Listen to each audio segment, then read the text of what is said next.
Hey everyone, Rob Case here, paddling technique coach located in Northern California.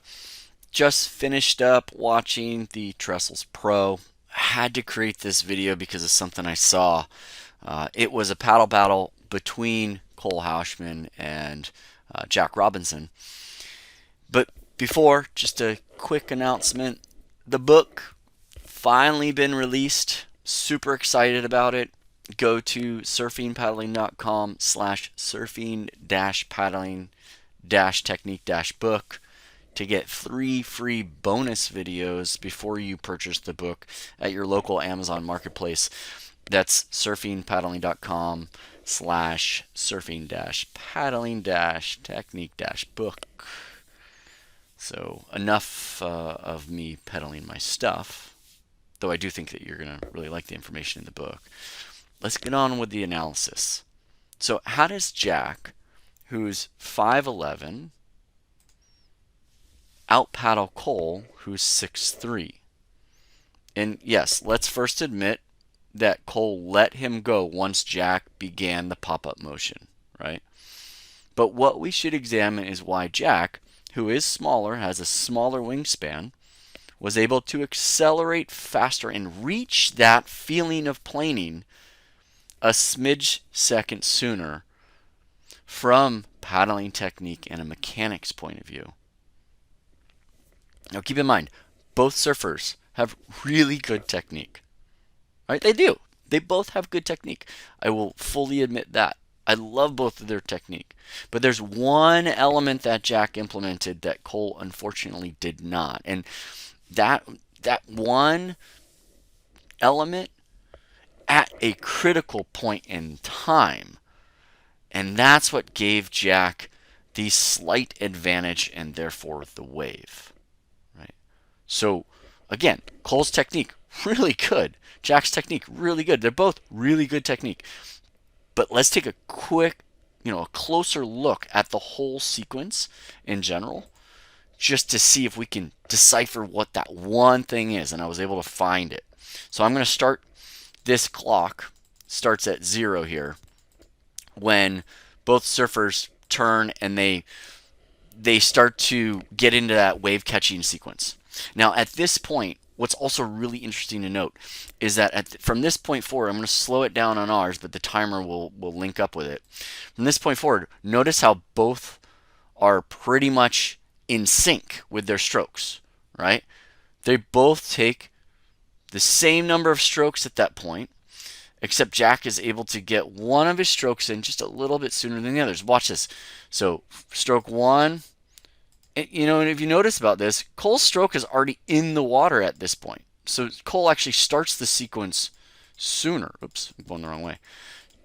He starts this, look at this, it's already in the water. Jack's just now starting. So Cole starts the sequence just a little bit sooner, but then they sync up.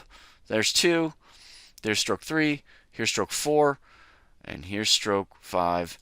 And at the end of stroke 4,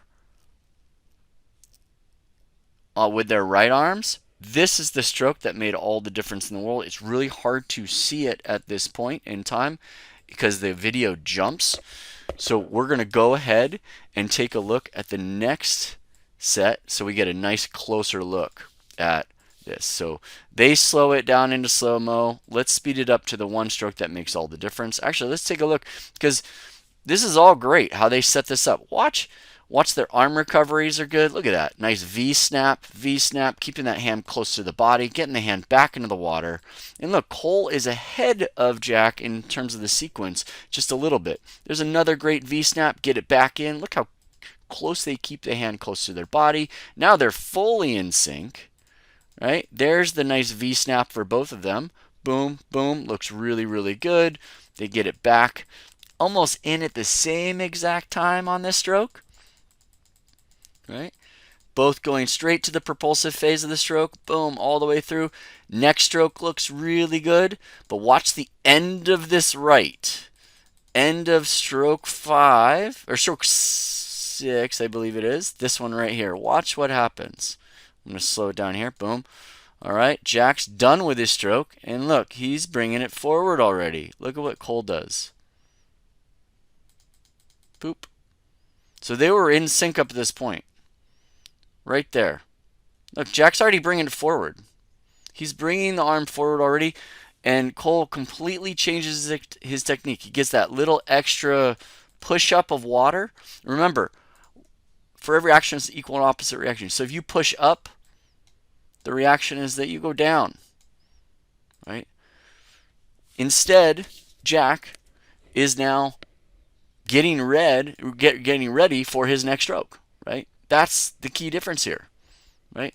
And watch what happens. As you come around, Cole not only delays his recovery to get it forward because of that little extra, but look, he takes a totally different route back to the entry point. Whereas Jack takes that same V-snap recovery, arm recovery, and then boom, Jack's in the water, and Jack's got his whole arm in the water before Cole even gets his hand in the water. That stroke right here, this one right here, made all the difference in the world. Right? And what's also interesting to note is this last stroke here. Cole's wasn't even a full stroke because Jack's in his way, but the damage had been done at that point. Back here, the paddle battle had been won by Jack, right? And Jack, after this stroke, this is an extra, but he feels this sensation of getting up to his feet right now, and he feels like he's in, and he can feel all in, and he's already on his way up. As soon as he starts doing that before Cole gets to his pop-up motion, Cole gives away, right? Because he doesn't want to get an interference, right? But it's that right there. Look at that. Huge difference. He's already got his arm in the propulsive phase of the stroke before Cole's even got it in. Here's the takeaway. To accelerate, to move forward, you have to get your hand and arm back in the water. That's the first step. Now after this, after you get the arm in the water, yeah, it also depends on what your arm does in the water.